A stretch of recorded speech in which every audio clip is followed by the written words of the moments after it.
This is the Dunkin Hazelnut flavored coffee. And this is 4 Keurig K-Cup machines. And all you have to do is put it in just like that and pick your cup of coffee. And it's simple as that.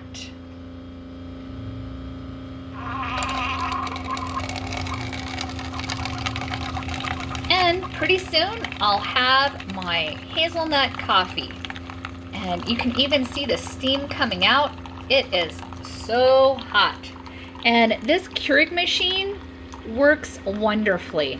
Absolutely love it. It even has buttons up here that tells you if you need to add water and if you need to descale it as well.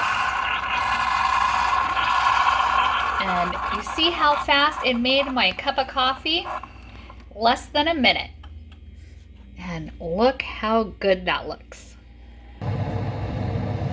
Smells amazing and super duper hot.